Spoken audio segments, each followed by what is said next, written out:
누가복음 9장 23절 말씀 한 절입니다. 오늘 한 절이니까 두 번 연달아서 읽고 아멘 하기 원합니다. 시작. 또 무리에게 이르시되 아무든지 나를 따라오려거든 자기를 부인하고 날마다 제 십자가를 지고 나를 따를 것이니라. 또 무리에게 이르시되 아무든지 나를 따라오려거든 자기를 부인하고 날마다 제 십자가를 지고 나를 따를 것이니라. 아멘. 제가 기도하겠습니다. 존귀하신 주님 앞에 우리가 은혜로 섰습니다. 살아계신 하나님을 아버지라 부르며 주님께 기도드리고 경배드리고 또 주의 음성을 들을 수 있는 특권을 주심에 감사드립니다. 하나님, 오직 주의 성령께서 우리 각 사람에게 또한 이 공동체에게 말씀하여 주시고 우리 모든 심령 성령님의 도우심 힘입어 아멘하며 그 말씀 앞에 엎드려 삶을 돌이키고 말씀대로 살게 하여 주옵소서. 하나님께서 이 공동체 가운데 새로운 영적 지경을 주고 계십니다. 모두가 주님 안에 자신을 돌아보며 마음과 생각을 새롭게 함으로 변화를 받아 하나님의 새로운 지경을 맞이하게 하여 주옵소서. 이 시간 방해하는 모든 흑암의 세력들을 예수 그리스도의 이름으로 대적하며 오직 성령 하나님 홀로 보혈 중에 말씀 중에 역사하여 주옵소서. 예수님의 이름으로 간절히 기도합니다. 아멘. 아멘. 네, 폭풍이 지나간 것 같습니다. 오늘 몇 가지 권면과 축복의 말씀으로 시작하려고 합니다. 우리가 예수님 보혈로 정결케 되고 깨끗게 되었습니다. 그리고 하나님의 아들이라 하나님의 자녀라 일컬음 받게 된 사실이 얼마나 위대한 일인지 여러분 아시죠? 그래서 여러분 우리는 모두는 하나님으로부터 큰 복을 받은 존재입니다. 그래서 그 예수님 이름 힘입어 아버지 보좌 앞에 나아가서 그 하나님께 우리가 하나님 이름 부르고 경배드리고 기도드리고 그 말씀을 듣는다는 이 예배의 자리는 정말로 영광스러운 자리인 것을 꼭 기억하시기를 바랍니다. 그래서 우리 주변에 있는 분들과 이렇게 믿음으로 고백합시다. 예배는 우리의 기쁨입니다. 네. 지난 금요일 날 박준사님 설교 말씀 중에 예배의 자리로 기도의 자리로 내 발걸음이 조금 가는데 무겁다, 큰 결단이 필요하다라고 하면 그때가 바로 회개해야 될 때이다 라고 말씀해 주셨습니다. 그래요 여러분, 저도 토요일날 이 주일을 준비하면 육신적으로는 많이 피곤합니다. 밤늦게까지 보통 12시 넘어서까지 해요 준비를. 그럼 육신은 피곤하거든요. 그러면 제가 육신이 필요할 때 홀로 주님을 향해 외치는 게 있습니다. 어제도 제가 박수를 치면서 외쳤습니다. 주님 내일 예배가 기대가 됩니다. 네. 우리 육신은 피곤하지만 우리의 영혼은 그것을 기뻐하고 즐거워할 수 있는 겁니다. 그래서 여러분, 우리 금요일 저녁은 세상에서 살아가는 여러분들에게 가장 피곤한 저녁, 금요일 저녁이죠. 하지만 육신은 피곤하여도 주님을 즐거워하고 기뻐하는 마음으로 금요 부흥에도 나오시기를 축복합니다. 안타깝게도 이제 이곳에서는 금요 부흥회가 없습니다. 엊그저께가 마지막 부흥이었습니다. 아쉽죠? 모르셨죠? 돌아오는 금요일은 콜트홀 오픈 집회로 대신하고요. 그래서 여러분 주변에 있는 분들께 한 번 더 이렇게 인사합시다. 예배의 지경이 확장되기를 축복합니다. 네. 오늘 뉴 릴레이션십 세 번째 시간입니다. 같이 제목 읽어보겠습니다. 시작. 신앙생활의 목표를 자기 자신의 이런 제목으로 말씀 나누기를 원합니다. 먼저 오늘 설교 제목에 오해의 소지가 있어서 용어를 정의하며 시작합니다. 신앙생활의 목표를 자기의 변화로 삼아라.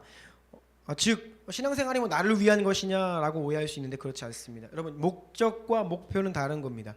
목적은 실현하려고 하는 일이나 나아가는 방향 자체를 말합니다. 목표는 그 목적을 이루기 위해 지향하는 실제적 대상을 말하죠. 그러니까요, 목적은 근본적인 부르심이에요. 그것을 위한 목표가 하나, 둘, 셋, 넷 있는 겁니다. 우리의 존재의 이유와 목적은 하나님의 영광을 위한 것이죠. 주의 뜻을 이루기 위함입니다. 그런데 그 일을 이루기 위해서는 목표 첫 번째 가장 중요한 것이 바로 뭐라고요? 나 자신의 변화입니다. 이것이 안 되면 아무 일도 일어나지 않습니다. 죄로 인해 타락한 인간에게 고통의 문제가 찾아왔습니다. 우리가 눈물 흘리고 가슴 아픈 일도 생기고 우리 인생살이 가운데 겪는 모든 문제는 결국은 두 가지 문제로 귀결됩니다. 하나님과의 문제, 사람과의 문제. 즉 관계의 문제라는 것이죠. 왜곡되고 뒤틀린 관계입니다. 때문에 성경 전체가 말하고 있는 것은 이것의 회복이죠. 그래서 온 계명과 율법과 선지자가 말하고 있는 두 가지가 하나님 사랑하고 이웃을 사랑하는 것. 즉 우리 가운데 뒤틀린 하나님과의 관계, 또 다른 사람들과의 관계, 이 두 가지를 회복시키기 위한 복음이라는 것입니다. 이것이 바로 십자가의 화해의 능력입니다. 화해. 원래 우리가 하나님 죄로 인해서 하나님과 원수되었는데 관계가 뒤틀어졌는데 복음으로 화해한다는 거예요. New relationship, 하나님과의 관계, 사람과의 관계입니다. 새로운 관계를 우리가 원하는 것입니다. 여러분 우리는 이렇게 이 관계에서 승리해야 하는데요. 저는 승리하세요, 승리하는 하루 되세요, 한 주 되세요 이런 인사를 참 좋아합니다. 그런데 여러분 승리가 무엇일까요? 우리가 관계에 있어서 승리를 이야기할 때 주의해야 될 점이 있는데 성경에서 말하는 승리, 일반적으로 세상에서 말하는 승리랑 조금 다릅니다. 승리를 성경적으로 정의해야 할 필요가 있습니다. 그래서 오늘은 승리와 승리주의 이 두 가지를 좀 구별하려고 합니다. 승리주의는 쉽게 말해서 세상에서 말하고 있는 승리예요. 그런데 성경에서 말하고 있는 승리는 그런 승리가 아니라는 겁니다. 승리주의에 대해서 조금 살펴보려고 합니다. 승리주의란 예수 그리스도를 이해할 때 그리스도의 성육신이나 겸손, 고난, 십자가의 죽음 이러한 측면보다는 부활, 승천하셔서 온 천하를 다스리는 왕으로 영광과 권세 가지고 계신 그 예수님에 더욱 주목하는 거예요. 그러니까 예수님, 우리가 보통 좀 힘든 거, 예수님께 주목하기 힘든 부분 있잖아요. 예수님이 당하신 그 성육신, 낮아지심, 온유하심, 자기를 부인하시고 맞으시고 고통당하고 십자가에 오르시 이런 것들보다는 그 이후의 결과 있잖아요.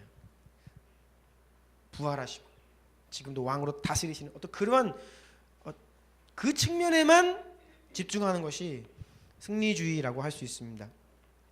여러분 우리 신앙은 언제나 밸런스, 균형의 문제입니다. 성경은 일일이 따져보면 다 이야기할 수 없을 만큼 서로 어울리지 않는 것 같은 두 가지를 동시에 이야기해요. 우리의 이성적으로는 둘 다 수용할 수 없을 것 같은 두 가지를 동시에 이야기합니다. 동전의 양면과도 같은. 예를 들자면 하나님은 사랑이십니다. 그런데 지옥을 이야기합니다. 이 두 가지가 서로 어울리지 않는다라고 해서 요즘 전 세계에서 이 많은 신학자들 또 적지 않은 그리스도인들이 하나님은 사랑이시다라는 이 한 가지에 집중한 나머지 성경에 등장하는 지옥은 상징이다 라고 하여서 지옥은 없다 이렇게 이야기하는 입장이 많이 그런 가르침이 있습니다. 우리가 때로 이성적으로는 하나님이 사랑이시라는 사실과 지옥 형벌이 어울리지 않는 것 같아도 성경이 이 두 가지를 함께 이야기하고 있을 때는 우리는 그냥 그것을 받아들여야 하거든요. 그래서 이 부분은 좀 차후에 한번 다루려고 합니다. 예수님에게 있어서도 이 위대한 부활과 영광의 승리 우리가 주목해야 하죠. 그런데 그것만 주목하면 이단 사설이 됩니다. 보통 균형을 잃고 한 가지만 강조하면 이단 사설 돼요. 예수님은 영광스러운 측면뿐 아니라 하늘 보좌 영광 다 버리시고 성육신하신 것, 인간이 되셨죠. 그리고 고난 당하시고 죽음 당하셨다라는 사실도 우리는 동시에 함께 주목해야 합니다. 그런데 승리주의는 승리만, 결과적인 것만 집중한다는 겁니다.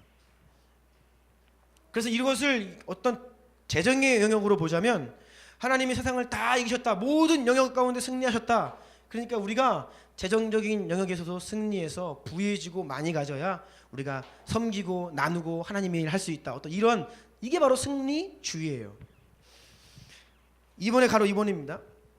승리주의 관점으로 보면 오늘날 문제되는 가난, 질병, 고통, 고난, 이 모든 것이 불신앙의 결과이고 실패로 정의됩니다. 주님은 승리하셨는데 우리가 믿음이 없으니까 그 승리를 취하지 못하는 거예요.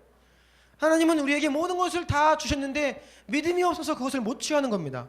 그래서 가난하게 힘들게 살아간다는 거예요. 반대로 세상에서 성공, 잘 나가고 경제적으로 부유하고 건강하고 장수하고 뭐 삶 가운데 별로 이렇게 탈이 없고 문제가 없다라고 하면 믿음의 결과다, 믿음이 좋은 것이다, 성공한 인생이다, 이렇게 판단하는 단편적인 사고를 하게 된다는 거예요. 승리주의가 세상에서 말하고 있는 승리랑 별 다를 바가 없는 거죠. 따라서 여러분, 이 승리주의에 물든 기독교는 어떤 특징이 있냐면 세상의 방식으로 승리한 자들이 교회에서도 똑같이 큰 소리를 내게 됩니다. 반대로 세상의 이 부조리한 시스템에서 고통당하고 소외된 자들이 교회에 와서도 소외돼요. 승리주의에 이 오염된 교회는 그렇다는 겁니다.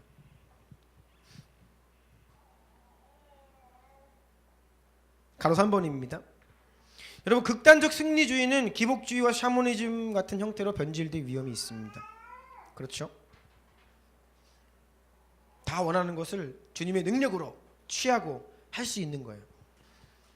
그래서 자칫 잘못하면 복음을 이 요술 방망이, 알라딘의 그 요술 램프에서 누가 나오죠? 지니가 나옵니다. 그런 이상한 그런 존재로 오해하도록 만듭니다. 여러분, 샤머니즘은 이 시베리아, 중앙아시아, 동북아시아 일대의 전설 속의 인물입니다. 샤만, 초자연적인 인물이에요. 그 초자연적인 존재한테 비는 겁니다. 내가 원하는 것을. 무당, 굿, 점술 다 샤머니즘입니다. 그러면 뭐가 달라요? 하나님이랑 샤만이랑? 그분 승리하신 그 능력을 가지고 모든 것들을 정복하는 것이죠. 취하는 겁니다. 이런 승리주의적인 모습은 기복적이고 샤머니즘으로 흐를 수 있는 가능성이 농후하다라는 겁니다. 그리고 그 중심에는 인간의 탐욕이 하나님의 이름으로 거룩하게 포장된 채 숨어 있죠. 가로 4번입니다. 이 승리주의는 세 가지 태도를 지닙니다. 정복적이고 즉각적이고 우월적인 태도. 이게 무엇인지 좀 설명을 드리겠습니다. 정복적이다라는 것은요, 파워 게임을 해서 취하는 형태의 그 태도를 지닌다는 거예요.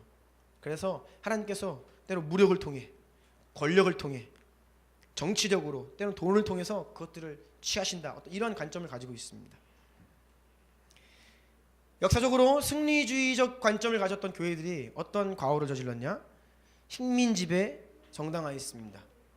그럼 전 세계 식민지, 뭐 아메리카 대륙뿐이 아니라 인도, 아프리카 다 식민지배했던 나라들이 기독교 국가들이잖아요. 신학적으로 정당화한 겁니다. 뭐예요? 하나님을 알고 있는 우월한 그들이 하나님을 모르는 미개한 그들을 가서 다스려 줘야 된다. 어떤 이런 논리예요. 그것들을 역사적으로 교회가 용인했습니다. 심지어 흑인 노예도 정당화시켜줬고, 오늘날도 이 승리주의적 태도를 가지고 있는 교회들이 어떤 강대국들의 침략 전쟁, 그 배후에 경제적 이권, 정치적 이것들이 복잡하게 얽혀 있어서 그 전쟁이 단순히 선하다고 할 수 없는데 그것을 손들어줘요. 하나님의 이름으로 복음을 들고 뭐 중동을 정복해야 된다. 어떤 이런 관점으로 손들어줍니다. 예를 들자면 미국이 이라크 침공하고 아프간 침공할 때, 물론 저는 섭리적으로 하나님께서 인간의 죄악과 전쟁을 통해서도 하실 일을 하신다고 믿는 사람이에요. 하지만 그때 어떤 그런 승리적 관점 가지고 있는 교회들이 그것을 지지했습니다. 거룩한 미국이 아랍 땅으로 이제 복음을 들어가게 하는 것이다. 이게 바로 승리주의가 가지고 있는 정복적 태도 때문에 이런 결과가 나옵니다. 즉각적이다라는 것은 무엇이냐? 예수 이름으로 기도하고 선포하면 그 자리에서 즉시 드러나야 한다, 드러날 것이다. 어떤 이런 관점입니다. 여리고성을 도니까 여리고성 그냥 무너졌죠? 또 그런 거예요. 예수 이름으로 즉각적인, 또 우월적인 태도. 예수님을 모르는 사람보다 우리가 더 우월하다는 생각입니다. 그래서 그들은 우리에게 도움을 받아야 돼요. 그들은 계몽되어야 할 대상입니다. 우월적인 태도예요. 그래서 가르치려 듭니다.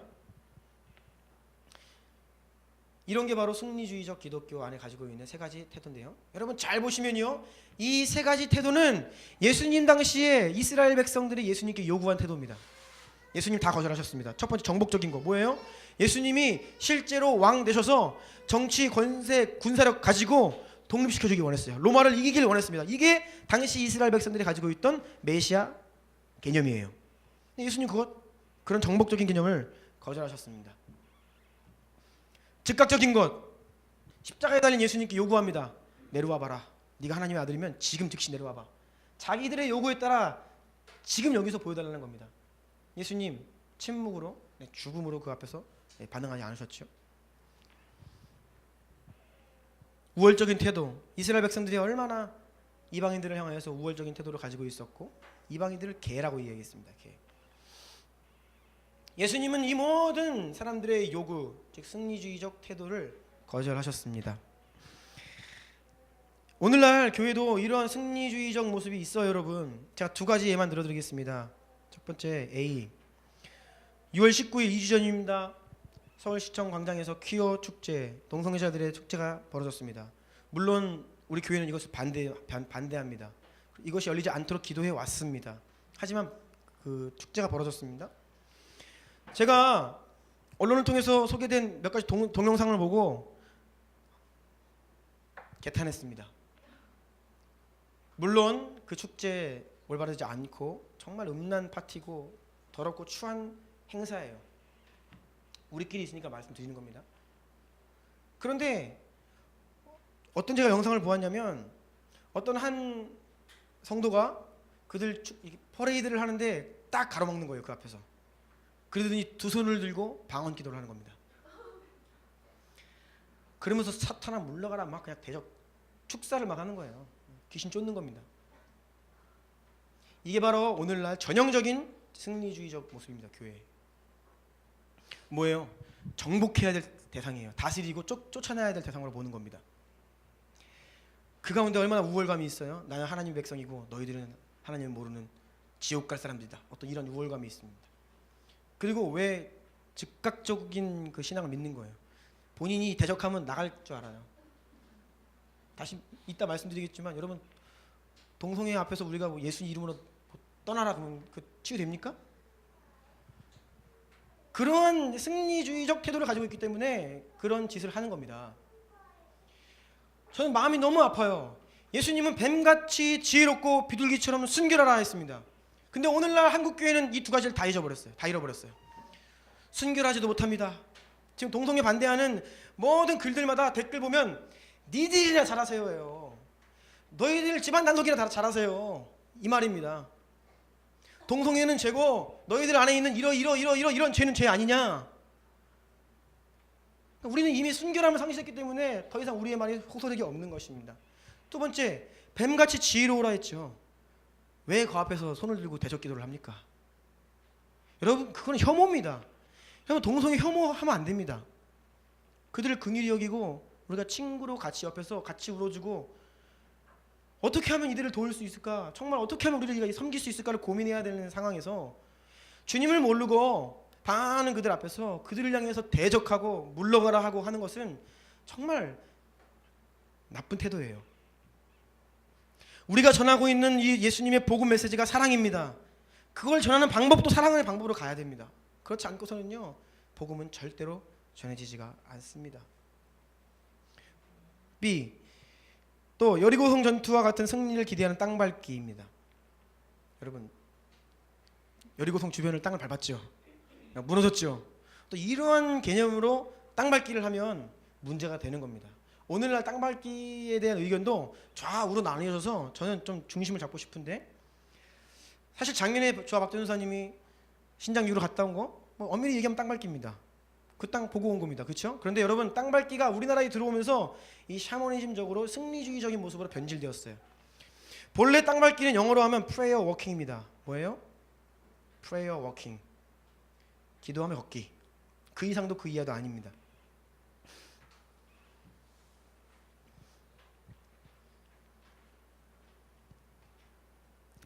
그레함 캔드릭이라는 분이 이 기도 산책이라는 책을 썼습니다. 그 책에 보면요, 이 기도 산책 왜 하자는 거냐면 우리가 너무 그냥 교회 안에서만 기도한다.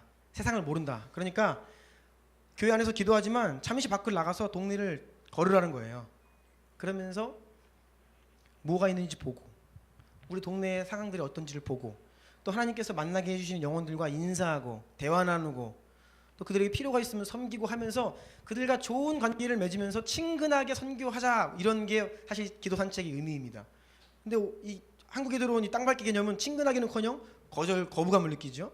그래서 한때 문제가 됐잖아요. 봉헌사 들어가가지고 젊은 청년들이 불상에 서 얹고 대적 기도하고 곧 무너질 거라고 기도했잖아요. 봉헌사의 불상이 무너졌습니까? 안 무너졌죠. 그런 식으로 무너지는 게 아니거든요. 근데 그걸 또 은밀히 했으면 모르는데 그걸 또 찍어서 유튜브에 올렸잖아요. 그래서 어떻게 했습니까? 가서 막 다 무릎 꿇고 그 스님들한테 사과하고 그런 일들이 벌어졌어요.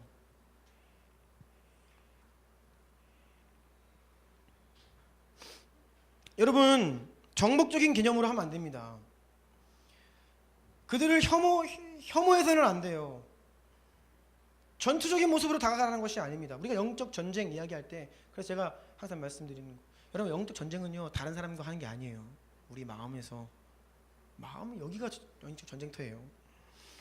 가로 5번입니다.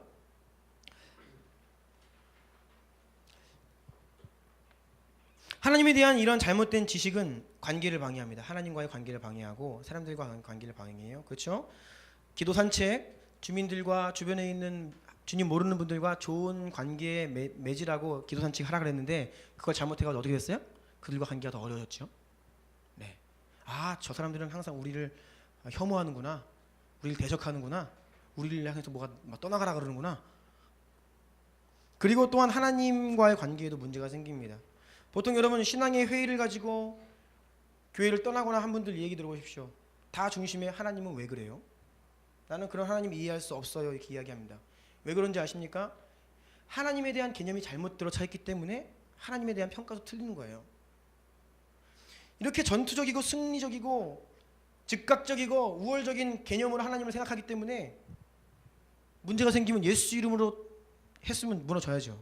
상황이 바뀌어야죠. 안 바뀐다는 거죠. 즉각적으로. 그러면 하나님에 대한 회의감으로 이어진다는 거예요. 왜 성경에서는 여리고성이 바로바로 무너지는데 왜 내 상황은 안 바뀌어? 라고 하면서 하나님에 대한 이상한 뒤틀린 관계가 시작되는 겁니다. 여러분, 그리고 입장 바꿔놓고 생각해 보십시오. 여러분, 친구들 중에 믿지 않는 친구가 있는데 여러분이 자꾸 자기한테 올 때마다 자꾸 가르치려고 들고 넌 좀 뭘 모른다 이렇게 취급하고 막 나를 위해 대적하는 것 같고 자꾸 뭐 떠나가라 그러고, 그럼 친구가 여러분 만나고 싶겠어요? 싫지요. 좋아할 사람이 어디 있습니까? 이런 기독교는 세상이 거부감을 갖습니다. 여러분, 우리가 가르치려 들면 안 됩니다. 우월적인 태도를 버려야 합니다. 우리는 겸손해야 되죠. 우리는 그리고 하나님께서 좋은 기회를 주시면 겸손한 마음으로 우리 복음을 쉐어하고 증언하고 이렇게 나가야 되는 겁니다. 가로 6번 넘어갈게요. 복음은 여러분 언제나 인격을 통해 흘러갑니다. 왜 우리가 대적하고 선포해도 일이 안 일어나냐? 여러분, 복음은 그 인격이 복음에 터치가 되고 그래야 변화가 되는 겁니다. 우리가 단순히 기도했다고, 예수님의 이름으로 기도했다고 그 역사가 일어나는 것이 아니에요. 그 영혼이 복음 앞에 반응을 해야 되는 겁니다. 우리가 그것을 위해 기도하는 거예요. 그것을 위해 섬기는 것입니다. 그것을 위해 인내하고 그때를 기다리는 것이죠.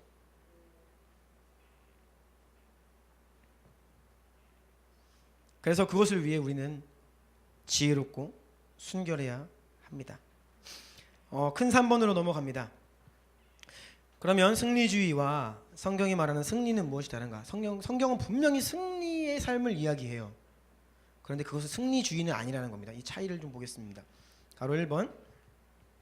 여러분, 바울이 보통 교회에서 복음의 능력을 이야기할 때 굉장히 자주 인용하는 빌립보서 4장 13절 말씀입니다. 내게 능력 주시는 자 안에서 내가 모든 것을 할 수 있느니라. 저도 이 말씀 한 구절 딱 읽으시고 간증하는 분들의 간증을 많이 들어봤어요. 그런데 여러분,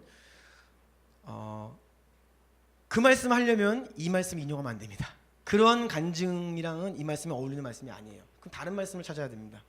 왜냐하면요, 이 말씀을 앞뒤로 한번 보겠습니다. 빌립보 4장 11절부터 다 같이 읽어볼까요? 시작. 내가 궁핍함으로 말하는 것이 아니니라. 어떠한 형편에든지 나는 자족하기를 배웠노니 나는 비천에 처할 줄도 알고 풍부에 처할 줄도 알아. 모든 일 곧 배부름과 배고픔과 풍부와 궁핍에도 처할 줄 아는 일체의 비결을 배웠노라. 내게 능력 주시는 자 안에서 내가 모든 것을 할 수 있느니라. 아멘. 이것은 내게 능력 주시는 자 그 예수님 때문에 제가 뭐 이것을 어디를 갔습니다, 뭐 돈을 벌었습니다, 승진했습니다, 이런 말을 할 말씀이 아니라, 이 말씀은 무엇이냐면, 여러분, 바울이 굉장히 위대한 사도입니다. 사도 중에 사도예요. 정말 우리가 본받아야 하고 그분처럼 인생을 살아야 됩니다. 승리의 삶을 살았죠. 그런데 승리의 삶을 산 바울의 인생이 좀 이상해요. 매맞고 떠돌고 죽을 뻔한 위기에 처하고 버림받고 배신당하고 순탄치가 않은 겁니다. 일반적인 승리의 개념이 아닙니다. 이 말씀은요, 바울 자신이 배도 고파봤어요. 먹을 게 없어요. 그리고 때로는 먹을 게 있어요. 또 때로는 상황이 좋아요. 잘 되는 것 같아요. 그런데 또 때로는 상황이 막 꼬입니다. 대적하는 사람 나오고 사람들 나 배신하고 뒤통수 치고. 그래서 여러 가지 다양한 환경에 처함에도 불구하고 하나님께서 나에게 능력을 주셨는데, 그것은 어떠한 상황과 환경 형편에서도 만족할 수 있는, 기뻐할 수 있는 일체의 비결을 주셨습니다. 이 능력은 자족의 능력이에요. 다음 페이지 볼까요? 바울이 인생 동안에 당한 고통들을 한번 봅시다. 고린도후서 6장 4절부터 제가 읽어드립니다. 오직 모든 일에 하나님의 일꾼으로 자천하여 많이 견디는 것과 환난과 궁핍과 고난과 매맞음과 갇힘과 난동과 수고로움과 자지 못함과 먹지 못함 가운데에서도, 이게 다 뭐예요? 상상할 수 없는 핍박과 고통 가운데 살았다는 것입니다. 9절 보십시오. 무명한 자 같으나 유명한 자요. 이름도 없이 빛도 없이 살았다는 겁니다. 죽은 자 같으나, 세상적인 가치로 보면 이미 죽은 목숨이라는 겁니다. 그리고 징계를 받은 자 같으나 늘 감옥에 갇히고 맞고 채찍질 당하고 고문당하고. 10절 보면 근심하는 자 같으나, 일반적으로 보면 근심거리가 많은 거예요. 고통거리입니다. 가난한 자 같으나. 바울은 사역을 하는데 스스로 노동하며 돈을 벌지 않으면 먹고 살 수가 없는, 그래서 노동을 했습니다. 재물이 막 풍족하지 않았습니다. 이것이 승리자 바울의 인생이었다는 겁니다. 다음 고린도전서 4장 보면요, 잘못 나와 있는데요, 4절이 아니라 8절입니다. 8절부터 13절인데요. 8절만 먼저 읽습니다. 다 같이 시작. 너희가 이미 배부르며 이미 풍성하며 우리 없이도 왕이 되었도다. 우리가 너희와 함께 왕 노릇하기 위하여 참으로 너희가 왕이 되기를 원하노라. 여러분, 이 말씀은요, 고린도 교회를 향한 바울이 지금 혼내고 있는 겁니다. 무엇이냐면, 고린도 교회에 은사가 많았죠. 능력도 있고 교회가 재정적으로도 풍성하고 잘 나갔어요. 그래서 실질적으로 그들이 왕처럼 산다는 거예요. 너희들 지금 왕처럼 살고 있는데 사실은 너희들 왕 아니다. 오히려 바울 자신이 내가 비천하게 사는 것처럼 보이지, 그런데 내가 진짜 왕처럼 사는 것이다. 너희도 나처럼 왕같은 제사장으로 살았으면 좋겠다. 그러니까 세상의 왕처럼 너희가 살면서 진짜 영적으로 왕이라고 생각하는 것 같아. 그것을 비꼬는 거예요. 지금 승리주의적인 모습 때문에 이 땅에서 다 누리고, 정말 이 땅에서 왕이 누리고 사는 것처럼 살아야 왕이라고 생각하는 그 승리주의 태도입니다. 가로 2번입니다. 여러분, 성경은 승리를 분명히 약속합니다. 하지만 그 승리를 이루는 방법과 과정에 대해서도 분명히 우리에게 계시해주고 있습니다. 예수 그리스도의 가장 위대한 승리는 뭐였죠? 십자가 승리입니다. 세상의 승리는요, 누군가를 짓밟아야 됩니다. 전리품이 있어요. 전쟁을 벌이면 내가 죽이고 이긴 사람이 있고 뺏어온 게 있잖아요. 내가 세상에서 경쟁을 통해서 이겼다, 승리했다 그러면 나 때문에 낙오된 사람이 있습니다. 이것이 세상에서 말하는 승리의 개념이에요. 그런데 예수님의 승리는 그렇지 않아요. 누군가를 정복하고 죽이고 짓밟은 게 아니라 거기에는 자기 자신이 죽은 십자가만 있는 겁니다. 이게 틀린 승리입니다. 예수님은 바로 이 십자가 승리의 길을 가시는데 사탄이 세상의 승리주의 방식으로 유혹했습니다. 어떻게 했죠? 세상의 권위와 모든 영광스러운 것들 다 보여주면서 네가 나한테 절하면 바로 지금 여기 그냥 왕 되라, 왕으로 등극해서 다스려라 유혹했잖아요. 그리고 뛰어내리면 내가 기적을 행하면 사람들이 너를 보고 왕으로 세울 거다, 그렇게 왕으로 등극해라 라고 했어요. 예수님은 철저히 세상적인 방법의 승리를 거절하셨죠. 그리고 십자가로 오르셨습니다. 그리고 저와 여러분 우리에게도 동일한 방법의 승리의 길로 초청하십니다. 오늘 본문입니다. 누가복음 9장 23절 시작. 또 우리에게 이르시되 아무든지 나를 따라오라.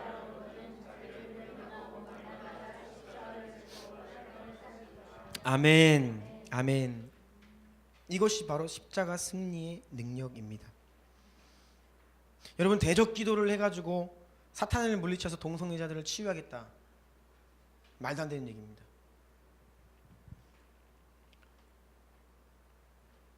전향한 사람들의 이야기를 들어보십시오. 제가 어저께 그래서 한 형제가 전향한 그 이야기 다큐멘터리를 좀 부분을 봤습니다.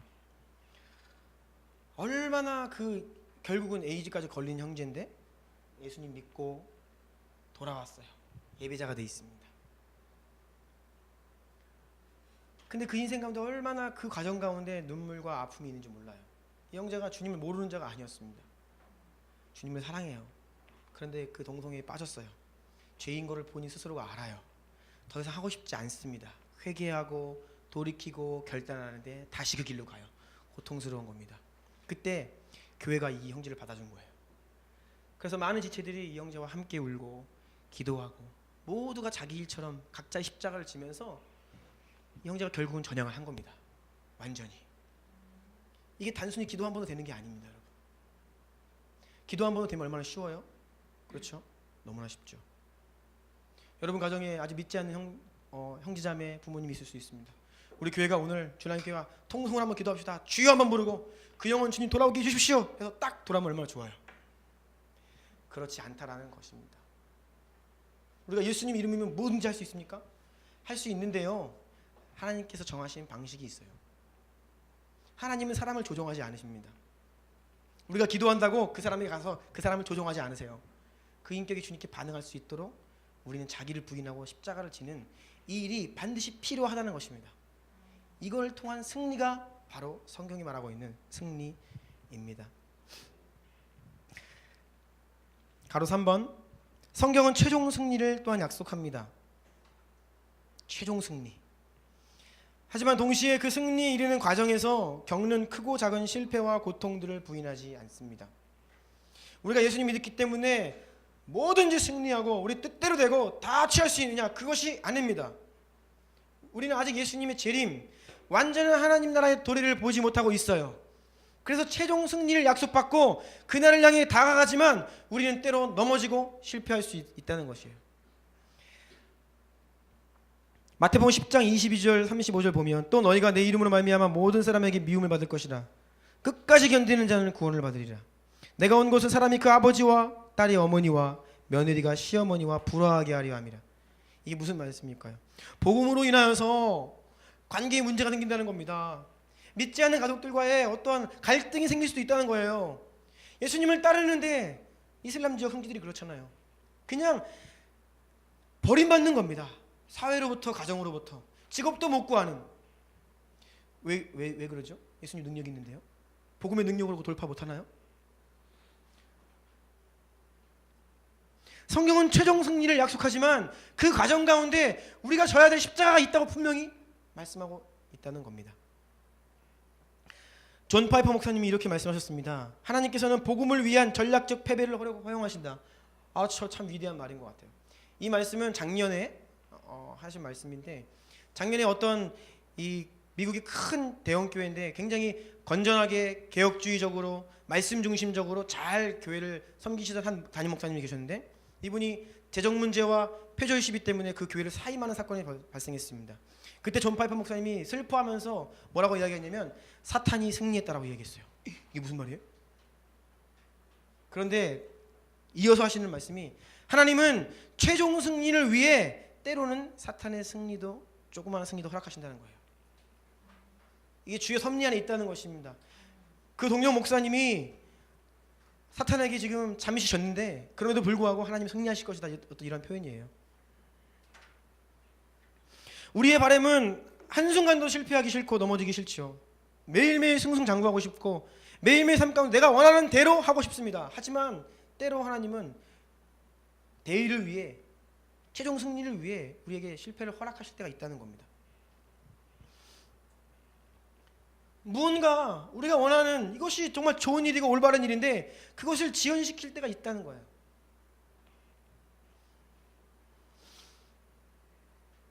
여러분, 믿음은요 바로 여기에서 그 일을 일으키는 게 믿음이 아닙니다.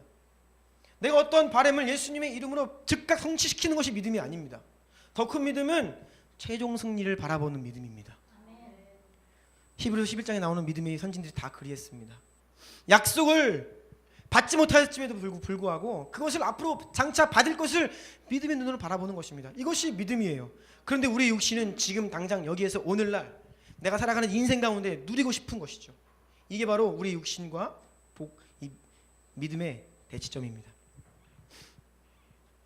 가로 4번 보겠습니다. 성경이 말하는 승리는 승리주의와 근본적으로 달라요. 세상이 말하는 승리와는 다릅니다.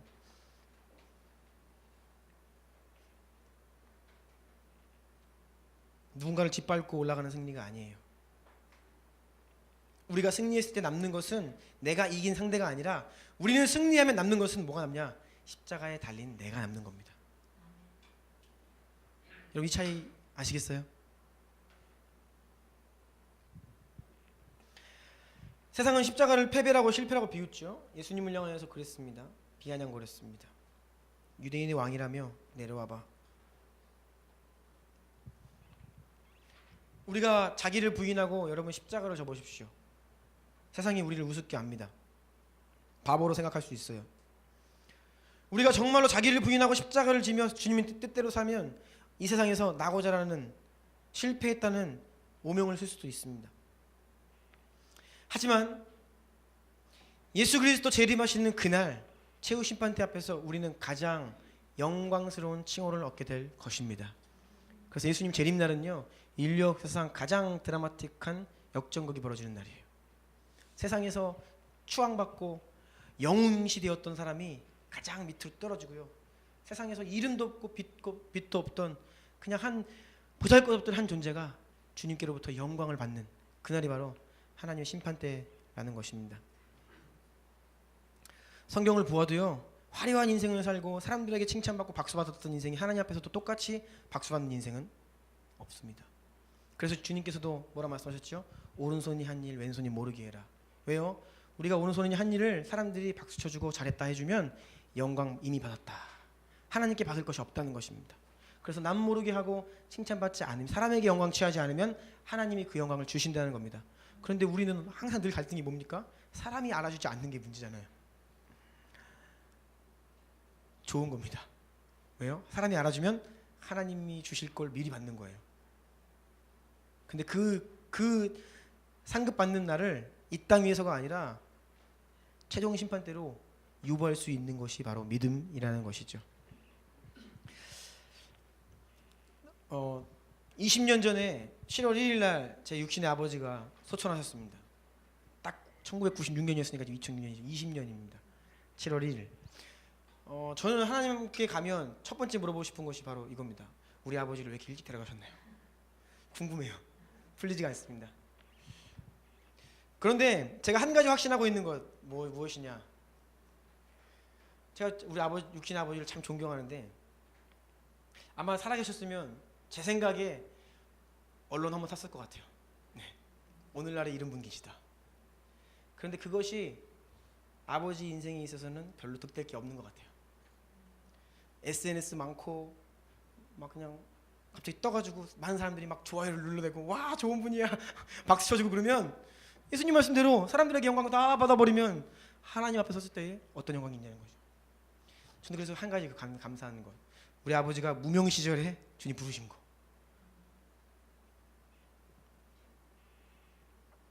우리 주나님 교회도 무명인 교회가 되어야 됩니다. 우리가 주님께 존귀하고 영광스럽게 쓰임받아야 되지만 하지만 우리는 무명이어야 해요. 유명해지는 순간 우리에게 시험이 옵니다. 그렇죠? 여러분 사람들이 박수 쳐주는데 교만하지 않을 사람 있나요? 손 들어보십시오. 없습니다. 박수 앞에 장사가 없어요. 그래서 박수를 받는 노래하는 분들, 배우들이 가장 취약해요. 자기 관리에. 그거 먹고 살거든요. 자기 영광입니다. 여러분 이 땅에서는 비록 무명하여도 하나님 나라에서 유명한 자들 되길 축복합니다. 이것이 믿음입니다. 4번입니다. 말씀을 마무리하려고 해요. 4번 제목 읽어보겠습니다. 시작. 복음으로 자신을 변화시키는 것을 평생의 목표로 삼으라. 복음은 나의 옛자가 예수 그리스도와 함께 죽는 것입니다. 갈라디아서 2장 20절 시작. 내가 그리스도와 함께 십자가에 못 박혔나니 그런즉 이제는 내가 사는 것이 아니요 오직 내 안에 그리스도께서 사신 것이라. 이제 내가 육체 가운데 사는 것은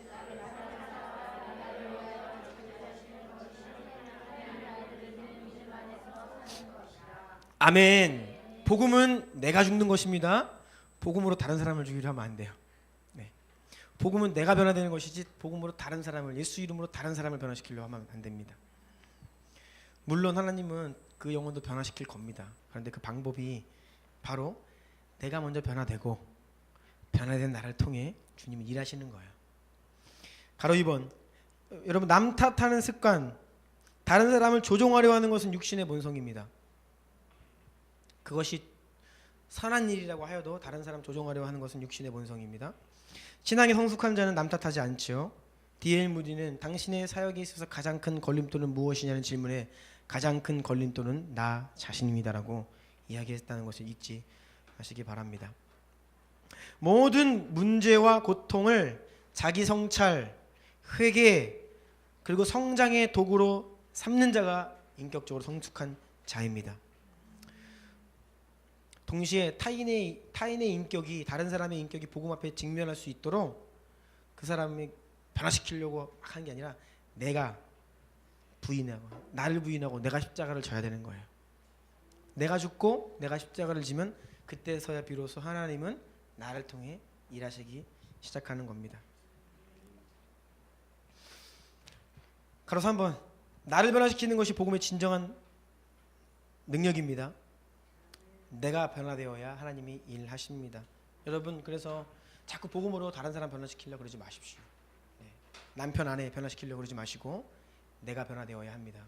자녀를 변화시키려고 그러지 마시고 내가 변화되어야 합니다. 네.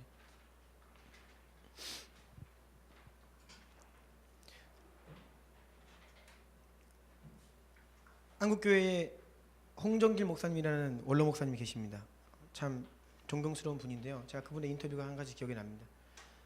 특이한 인터뷰였습니다. 보통 여러분 좋은 사람이랑 같이 있고 싶죠. 직장 동료들 옆에 같은 팀에 아주 가시 같은 존재 한 명 있으면 힘들죠. 스트레스 받고 네.